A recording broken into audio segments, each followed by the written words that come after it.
Hello everyone, I'm Dr. Robert Wright. I want to welcome you to LTEC 4210-5111 for the spring semester.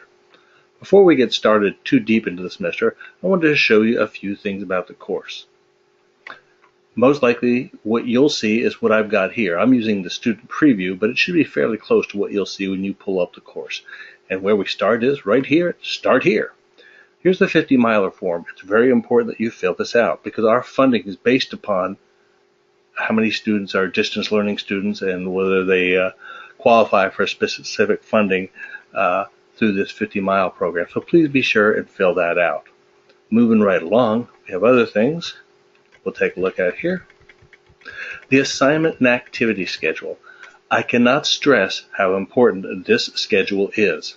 As you can see here with this note, this is the sole source of due dates, 4 due dates for this course. I have worked diligently to erase other due dates from past semesters, from wherever, so that they do not appear. But invariably, one will pop up, and when it does, it will pop up at the worst time in the worst place. So if you're confused as to when an assignment is due, come to this assignment and activity schedule. If I make a change, I will notify you of that change. But this is the sole source for due dates. Syllabus is pretty much your typical syllabus with course objectives and course requirements. Required software for the course. Most, if not all, the software for this course is free. I'll show you how to get it in each module where it applies. Now, if you have access to software for video editing or audio editing or whatever, please feel free to use it. I bring up these possibilities, these free and shareware possibilities for students who don't have anything. But if you've got something, by all means, if you have a full production studio, feel free to use it. Same thing goes with hardware. Don't go out and buy expensive video cameras and equipment like that for this course. It's not necessary. If you have expensive video camera equipment, please use it. However, more than one student has taken this course using the video capabilities of their smartphone. Most of the assignments in this course are hands-on assignments, giving you technical know-how, technical skills, so that you can use these skills in producing your final assignment. There's a few written assignments here and there, and I might even throw in an occasional pop quiz just for extra credit. Anyway, again, as it says here, the due dates for all the assignments are in the assignment and activity schedule. I cannot stress that more. I cannot stress that enough because invariably people get the dates wrong. Grades, this course is based on 100 points and the typical scale A, B, C, D. Extra credit is exactly that, extra credit. It's possible that you could end up with 102 points for the course. Extra credit assignments are nice because if you take them, they help you out. If you don't take them, they don't hurt you. So don't be concerned if you miss out on an extra credit assignment. Correspondence. The easiest way to get a hold of me is at robert.wright@unt.edu. I live in East Texas. I live in the middle of the woods. I live 12 miles from the nearest town, and that town is very small. I am just out of range for darn near every cell tower in East Texas. So getting me on my cell phone is very spotty. You are lucky if you do. Text messaging is, for some reason, comes through a little quicker. And if you look at the section here in a moment on contacting me, you'll get my phone number as well as his email address. If you have questions concerning an assignment, don't email me because chances are several other people have that same question. Instead, there is a forum for asking questions on the assignments. Post your question there. Don't feel that it's a stupid question because, again, you're probably not the only one to ask it. But if you ask it, and someone else asks it, and another person asks it, and you're emailing me, it's a lot easier if I just answer the first person's request on the forum. Likewise, if you find a problem with the course, a broken link or something that doesn't work, there's another forum for that, and I'll show you that in a second. Post it there rather than emailing me. Again, everyone will find out about it, and very often some people have a quicker and maybe even a better solution to the problem than I do. So please use the forums. Here's the instructor contact information. And there I am.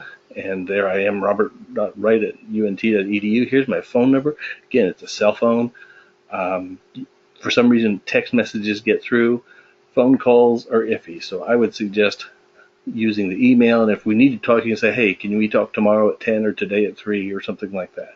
That works a lot better. Moving right along here, announcements.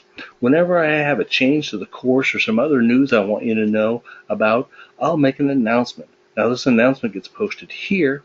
It also should go out as an email to your email account that you have listed.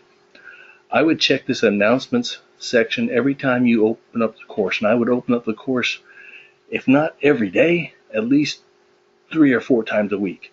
Some people wait till the weekend to look at the course. You will miss out on valuable information and possibly an assignment and possibly a pop quiz or other extra credit assignment. Let's drop down here to discussions for just a second. As I said, there's different forms for all types of things going on here. Assignment questions. Like I said, have a question about the assignment? There's your place to go with that. Troubleshooting forum. Technical difficulties? There you go. If you have suggestions to make this course better, there's even a place you can put in your suggestions for next time. Helpful links and resources. As you're doing your assignments, you might find a really nice website that has a lot of handy hints or tricks that help you out. Post it here. And then, of course, your regular forums. And I won't go through all of them here. Your forum postings, your initial postings, are due on Friday nights. Learning modules. Each learning module is set up pretty much the same. For some reason, Blackboard got a little cranky about doing things a certain way, so there is some variation in the way the modules are laid out. Here you see a basic description of what the assignment is about. Then you have the objectives. Then you have some readings. And then you'll have some videos to watch. In some cases, there are videos for Mac users and videos for PC users, or readings for Mac or readings for PC. Don't feel you have to read all of them. Read the ones that pertain to you. Likewise with any type of readings or videos on software. If you don't use that software, don't bother unless you just have an interest or a curiosity about it. Following your activities of readings and videos, you'll have another activity that is actually a hands-on type of activity. You're actually doing something. In this case here, you're working with your camera. Again, it's very important that you read the instructions to these assignments very closely, because the assignment instructions and the rubrics are keys to your success to doing well in this course. And here's the rubric for the assignment. As I said, between the instructions for the assignment and the rubric, you're given all the information you need to do well on the assignment. The rubrics tell you exactly how I'm going to grade. So please, make use of these things. I'm surprised how often it is apparent that the student either didn't look at the rubric or the instructions, or pretty much blew them off. You do so at your own risk. So please, make use of these tools. I give them to you so that you can do well in this course. This course, although it deals with technology, it's more about creativity. And the greatest production tool you have is between your ears. Feel free to be creative, but again, look at the instructions, look at the rubrics, and if you can just adhere to what I'm asking you to do, you'll be surprised at what you're able to do by the end of the semester. I look forward to working with you this semester. Have a great time. Bye.